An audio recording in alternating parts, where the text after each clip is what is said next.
Avant de plonger dans cette histoire incroyable, pensez à vous abonner à la chaîne et à activer la cloche. Ici, chaque récit a quelque chose à dire, et vous ne voudrez pas en manquer un seul. Brian Wallace, 27 ans, était une figure montante du YouTube américain, l'un de ses créateurs à l'énergie contagieuse, capable de tout risquer pour captiver son audience.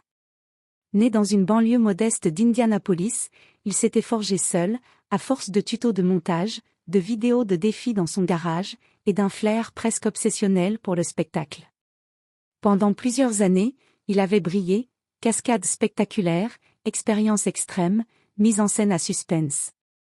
Il avait sauté d'un hélicoptère, dormi une semaine dans une maison abandonnée, goûté à des plats interdits, mis son corps à rude épreuve pour divertir. Ses vidéos atteignaient des millions de vues en quelques jours. Les marques se bousculaient. Les fans scandaient son nom dans les conventions.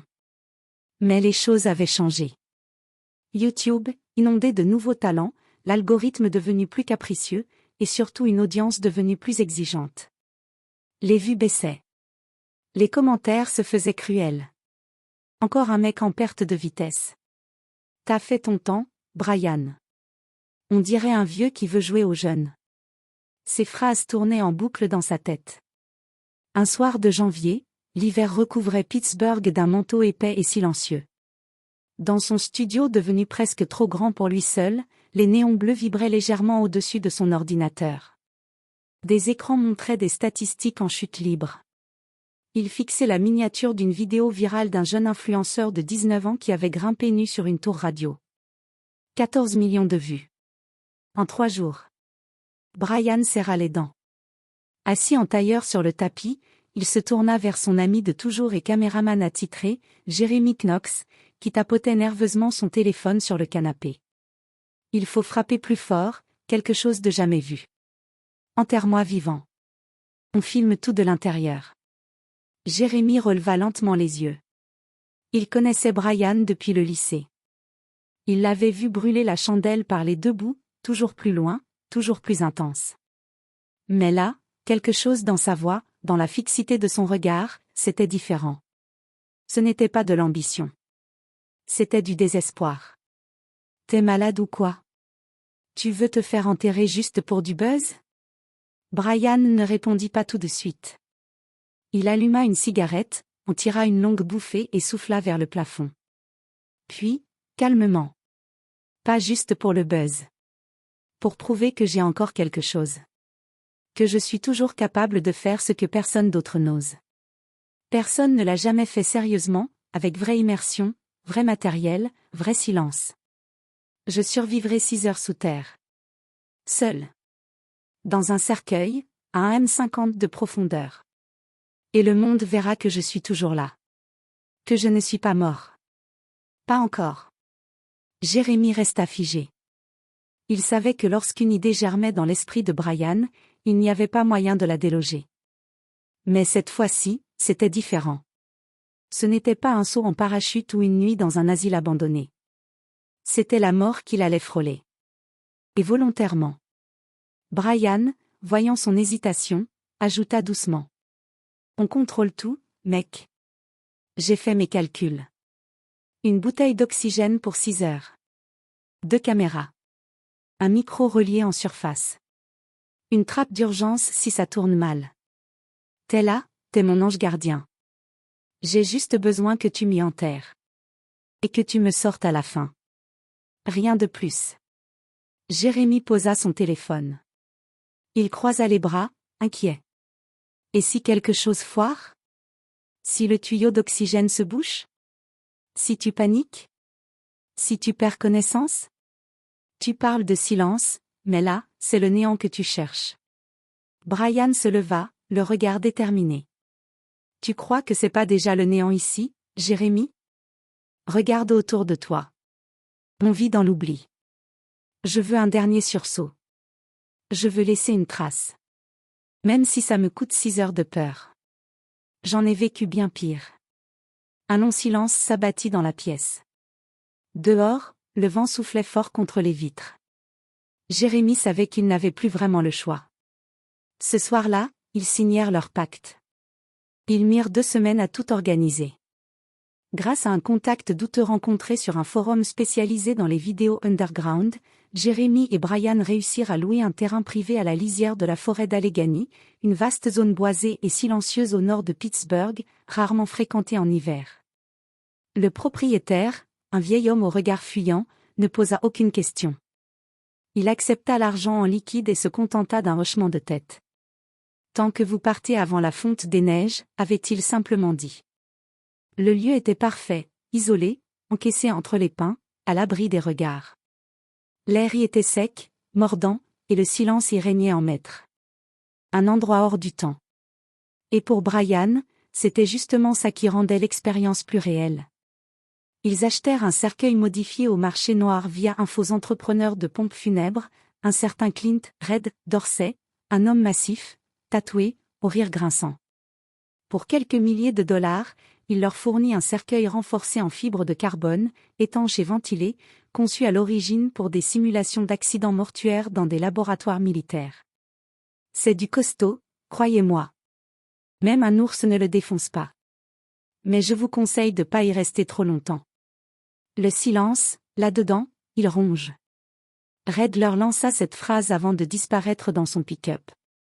À l'intérieur du cercueil, Jeremy installa avec soin 2 caméras thermiques, l'une fixée au plafond intérieur pour filmer Brian en plongée, l'autre sur le flanc gauche pour les plans serrés. Un micro-cardioïde directionnel, pour capter chaque souffle, chaque battement, chaque mot.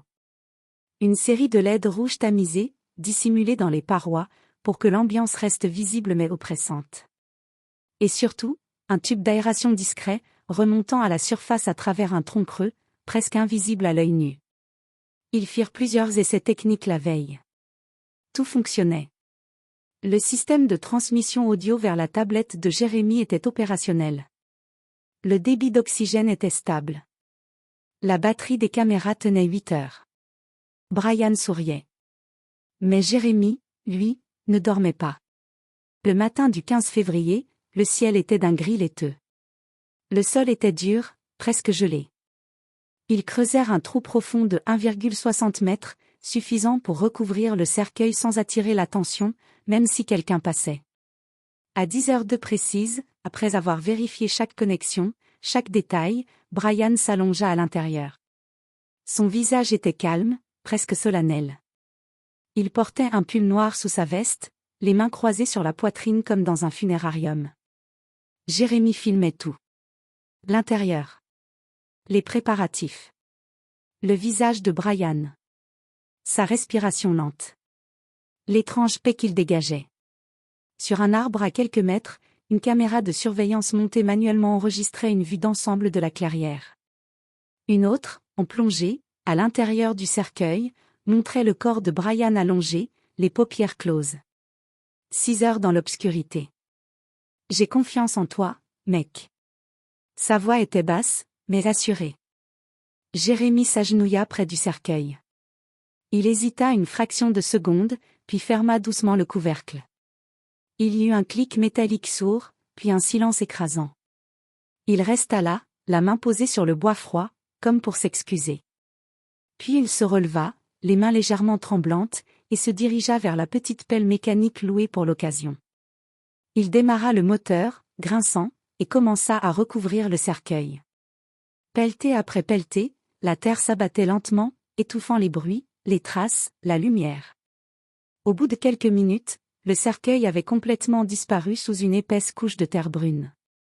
Le silence de la forêt reprit ses droits. Seul un léger souffle s'échappait encore du tube de ventilation, presque imperceptible dans le froid mordant. Jeremy coupa le moteur, enleva son casque et s'assit contre un arbre, sa tablette à la main, le regard fixé sur l'écran de contrôle. Le compte à rebours venait de commencer. 6 heures. Et Brian était, littéralement, seul sous terre. Les 2 premières heures se déroulent comme prévu. À travers l'écran de sa tablette, Jeremy observe Brian dans le cercueil, baigné par une lueur rouge tamisée. Son ami parle régulièrement à la caméra, essayant d'entretenir un fil narratif. Il décrit ses sensations, plaisante, tente de garder l'esprit léger. Il fait froid, très froid. C'est pas la température en soi, c'est la façon dont elle colle à la peau, tu vois? C'est humide ici, très humide. J'ai l'impression que la terre elle-même transpire sur moi. Il rit un peu, nerveusement. J'ai beau être couché, j'ai l'impression que la terre me pèse sur la poitrine. Comme si elle voulait que je m'endorme. Mais je suis encore là, les gars. 2 heures de fête. 4 à tenir. Rien de sorcier. À la surface, Jérémy garde un œil sur les capteurs, pression, température, niveau d'oxygène, tension des batteries. Tout semble stable. Il s'autorise même à croquer dans une barre énergétique en s'appuyant contre un arbre. Mais à 13h15, quelque chose change. Brian tousse. Une quinte, sèche d'abord, puis plus profonde. Il grimace, passe sa main sur son front. Il transpire, alors que la température souterraine est censée être stable. Jérémy? Le tuyau. Le tuyau d'aération. Il y a un truc bizarre. Il tape 2 fois sur la paroi, un code convenu au cas où la communication échouerait. Jérémy sursaute. Il se redresse d'un bond. Sur sa tablette, l'indicateur d'oxygène chute lentement, de façon anormale. Il regarde le petit capteur connecté au tuyau. Le débit est irrégulier, presque bloqué par moments. Il se précipite vers le tronc creux qui dissimule le tube. Un craquement. Il découvre que la sortie du tuyau est partiellement bouchée par un agglomérat de givre et de feuilles mortes humides, causées par la condensation et le froid. Il tente de le déboucher à la main, mais les résidus collent. Il souffle, gratte, arrache ce qu'il peut. Pendant ce temps, dans le cercueil, Brian respire plus difficilement. Sa voix est saccadée. Ma tête tourne. J'ai les oreilles qui bourdonnent. Je crois que j'ai besoin d'air frais.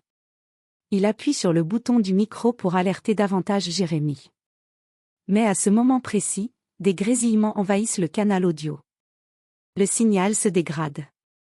13h35. Jérémy entend à peine sa voix, déformée, entrecoupée par des parasites numériques.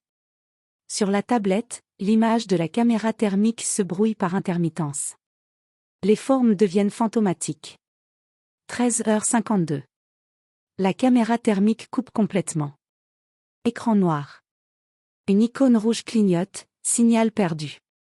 Jérémy appuie frénétiquement sur les commandes de redémarrage, en vain. Le flux vidéo ne revient pas. Il tente de rétablir manuellement la connexion. Rien. 14h07. Brian n'a plus donné de signe de vie depuis 10 minutes. Jérémy attrape l'appel de secours. Son cœur bat à tout rompre. Il commence à creuser à main nue autour du tas de terre. La terre est dure, gelée, dense. Elle colle à ses gants. Sa respiration est haletante. Chaque pelletée semble peser une tonne. Tiens bon, mec. Tiens bon. Je suis là. Mais il sait que seul, sans machine, il lui faudrait au moins 1 heure pour atteindre le cercueil. 14h21. Un clic sourd. Le système audio coupe. Silence total. Plus de son. Plus d'images. Plus rien. Jérémy tombe à genoux. Il hurle, mais il sait que personne ne l'entendra. Il ouvre son téléphone, compose le 911. C'est une urgence. Une personne est enterrée vivante. Je vous envoie les coordonnées GPS. Je vous en supplie, dépêchez-vous. Les secours mettent près d'1 heure à atteindre la clairière. 2 camions, 5 pompiers, un médecin. Ils déploient des outils mécaniques, creusent à toute vitesse, sans poser de questions. Jérémy tourne en rond comme un fou, les mains pleines de terre, les yeux fous. À 15h46, le cercueil est enfin dégagé. On ouvre le couvercle avec précaution. Une odeur métallique d'humidité, de bois et d'air vicié s'échappe. Brian est là. Allongé. Silencieux. Le visage paisible, presque comme endormi. Mais ses mains sont crispées, recroquevillées, ses doigts marqués de légères entailles comme s'il avait tenté, dans ses dernières minutes, de gratter les parois du cercueil. Ses lèvres sont pâles. Ses paupières closes. Le médecin secoue la tête. Il est trop tard. L'autopsie, quelques jours plus tard, révélera une asphyxie progressive, aggravé par la condensation du tuyau, le dysfonctionnement de la batterie de secours, et un probable état de panique ayant accéléré sa respiration et sa consommation d'oxygène. La vidéo, montée à la hâte par Jérémy en mémoire de son ami, est publiée 5 jours après l'enterrement. Son titre claque comme un cri. Que se passe-t-il à l'intérieur du cercueil? Une expérience choquante. Pendant les premières heures suivant sa mise en ligne, peu de gens y prêtent attention. Mais rapidement, des extraits circulent sur TikTok, Instagram, Reddit. Les vues explosent. En moins de 48 heures, la vidéo dépasse les 22 millions de vues. La voix de Brian Wallace, enregistrée depuis les ténèbres, touche un air à vif dans l'imaginaire collectif. On y voit ce jeune homme de 27 ans, les traits calmes au départ, plaisanter, raconter l'humidité, la sensation d'étouffement progressif. Puis on le voit se débattre doucement, transpirer, se raidir, et enfin s'éteindre. Le montage de Jérémy ne masque rien. Il veut que l'on sache. Il veut que l'on comprenne ce qui s'est vraiment passé. Mais les réactions sont violentes. Certains pleurent. Des commentaires bouleversés apparaissent. C'est la chose la plus terrifiante que j'ai jamais vue. Je ne dormirai plus jamais en paix. Il est mort pour rien. D'autres, plus durs, accusent. Tu as laissé ton ami mourir pour quelques vues. Tu es complice. Il faut interdire ce genre d'expérience. YouTube démonétise la vidéo au bout de 72 heures. Plusieurs médias américains en parlent. Des spécialistes du trauma s'interrogent publiquement sur les limites du contenu extrême à l'ère du numérique. Mais le mal est fait. Dans la vidéo, la scène finale glace le sang, on voit Brian, les yeux fermés, puis un souffle plus lent, plus profond, un arrêt. La lumière LED faiblit. Puis plus rien. Écran noir. Aujourd'hui, un simple marbre blanc marque la tombe de Brian Wallace, au Mount Washington Cemetery, en Pennsylvanie. Sur la pierre, gravée en lettres sobres, on peut lire. Il voulait comprendre la peur. Il est devenu silence. Jérémy Knox a disparu des réseaux sociaux. Il a fermé sa chaîne YouTube, supprimé ses comptes Instagram, TikTok et X. Il a quitté Pittsburgh et vit désormais dans une cabane près de l'Équerrier, selon les rares témoins qui l'ont croisé. Il passe ses journées à écrire, tentant de canaliser sa culpabilité dans un livre intitulé Le dernier silence, l'histoire vraie de Brian Wallace. Un témoignage bouleversant sur les dérives modernes de la quête de visibilité à tout prix. Un livre qu'il n'est pas certain de vouloir publier. 3 mois après la mort de Brian, la tempête médiatique s'estompe peu à peu. Internet s'embrase ailleurs. De nouvelles polémiques éclipsent l'ancienne. Mais dans l'ombre, quelque chose persiste. Un soir pluvieux de mai, alors qu'il revient d'une promenade solitaire au bord du lac, Jérémy trouve une enveloppe glissée sous la porte de sa cabane. Aucun timbre. Aucune adresse. Elle ne contient qu'une feuille glacée, imprimée, sans signature. Quelques mots, centrés, en majuscules. Brian n'était pas seul sous terre. Regarde de plus près les 4 dernières minutes. Il croit à une mauvaise blague. Un de ces canulars cruels nés d'un forum obscur, d'un troll en mal d'attention. Mais les mots continuent de tournoyer dans sa tête comme une écharde plantée dans la peau. Regarde de plus près les 4 dernières minutes. La nuit est tombée sur son modeste chalet isolé dans les montagnes Catskills. Le bois grince, le vent fouette les fenêtres. Jérémy hésite encore, les doigts suspendus au-dessus du clavier. Cela fait 3 mois qu'il n'a pas ouvert ce dossier. Il s'était promis de ne plus jamais le faire. Mais la curiosité a ce goût amer de la culpabilité. Alors, lentement, presque à contre-cœur, il clique. Le fichier s'ouvre. La vidéo brute. Pas de musique, pas d'effet, pas de montage. Seulement Brian, dans ce cercueil en bois de pin, éclairé faiblement par la caméra infrarouge. Les premières minutes défilent. Il plaisante, essaie de rester calme, de contrôler sa respiration. Puis la panique monte. L'oxygène diminue. La sueur perle sur son front. Ses yeux cherchent désespérément une sortie qui n'existe pas. 14h17. Jérémy fait une pause. Il sent quelque chose. Un frisson lui parcourt l'échine. Il recule de quelques secondes. Écoute attentivement. Et là, au milieu des respirations haletantes de Brian, un son. Un chuchotement. Bref, étouffé. Mais indiscutable.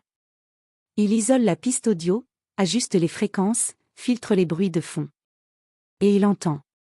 Ce n'est pas encore ton heure. Sa gorge se noue. Ce n'est ni la voix de Brian. Ni la sienne.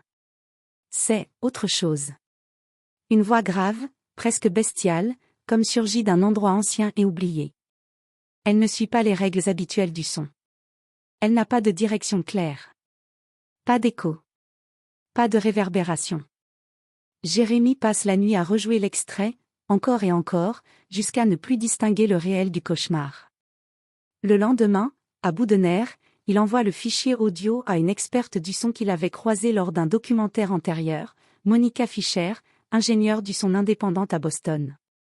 Il ne lui donne presque aucun contexte, juste une question. Ce son est-il humain? 2 jours plus tard, Monica l'appelle. Sa voix tremble. J'ai passé l'extrait au spectrogramme, j'ai testé toutes les gammes de fréquences. Ce n'est pas un artefact, pas un bruit parasite. Ce n'est pas une voix synthétique. Silence. Et ce qui m'a le plus troublé, c'est que la source sonore ne semble pas venir du micro. Elle vient du bois. Du bois du cercueil. Jérémy reste muet. Son cœur bat violemment contre sa poitrine. Il raccroche, les mains glacées. Le cercueil, il le sait, n'a pas été enterré. La police l'a conservé comme pièce à conviction en raison de la nature tragique et virale de la mort de Brian. Il contacte un ancien collègue, maintenant archiviste dans un entrepôt judiciaire du comté de Kings, à Brooklyn. 3 jours plus tard, il se tient devant un vaste hangar sans fenêtre, aux murs bétonnés.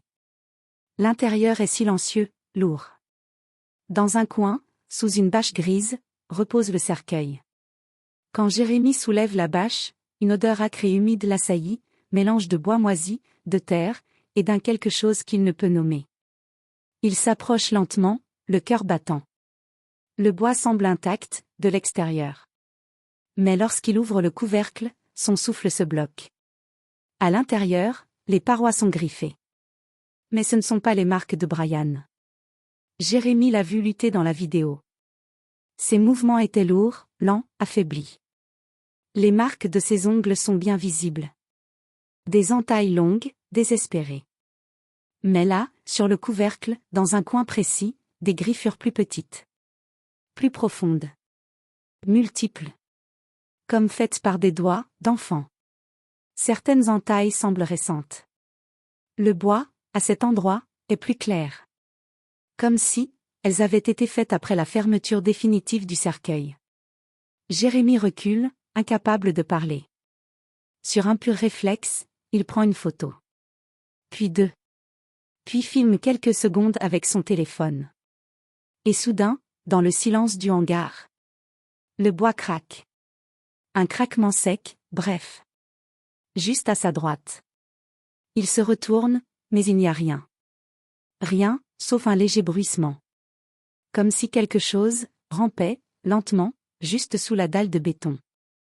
Jérémy Rowe, désormais hanté par les voix et les visions, décide de remonter à la source. Il retourne sur le terrain vague de la forêt d'Allegheny où ils avaient tourné l'expérience, un simple test de survie dans un cercueil pour sa chaîne YouTube. Ce lieu boisé, à l'écart de tout, semblait anodin, mais cachait une vérité ancienne. Il entame des recherches auprès des archives de la mairie du comté de Allegheny. Là, entre des plans cadastraux et de vieilles cartes poussiéreuses, il découvre une note marginale sur un registre de propriété, zone rattachée à la paroisse de Saint-Faulkner, ancien cimetière désaffecté, transféré en 1903. Mais aucune preuve tangible que les corps avaient été tous exhumés. Intrigué, Jérémy contacte Martha Keller, archiviste locale à la retraite, qui accepte de l'aider. Ensemble, ils fouillent les microfilms de journaux d'époque. Une coupure du Allegheny Herald, datée du 17 novembre 1879, retient leur attention. Titre: Macabre découverte, corps d'enfant retrouvé enterré en pleine forêt. Les villageois évoquent un esprit prisonnier sous la terre, réclamant les âmes trop curieuses. L'article, à moitié effacées par le temps, mentionnent des disparitions d'enfants âgés de 5 à 10 ans. Certains auraient été retrouvés avec les yeux ouverts, les mains crispées, comme s'ils s'étaient débattus même après la mort. Le terme « Whisperwood », bois des murmures, est utilisé pour désigner la forêt à l'époque. Jérémie sent son estomac se nouer. Cette nuit-là, le rêve revient, mais plus vif encore.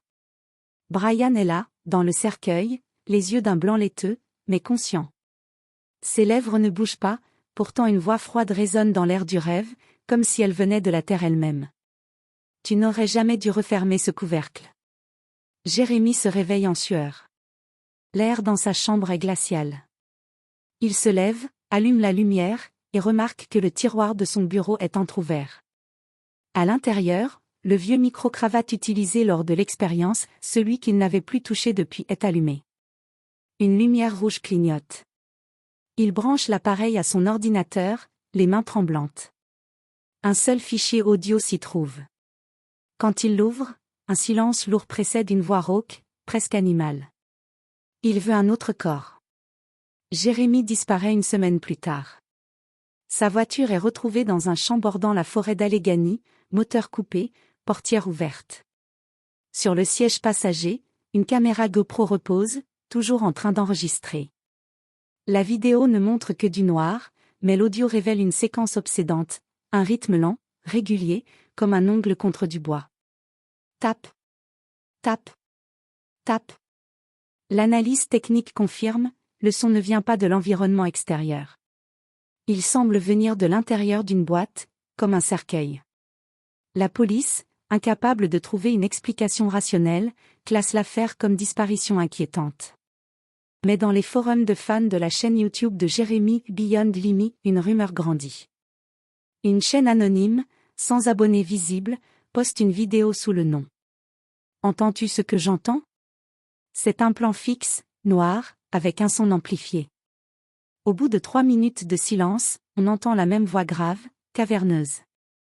Il n'est jamais seul sous la terre. Puis, une respiration. Lourde. Suffocante.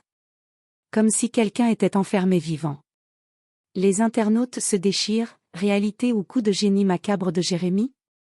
Mais certains reconnaissent dans les dernières secondes, une silhouette floue, un visage contre une vitre, et des yeux grands ouverts. Ce n'est pas Jérémie. C'est un enfant.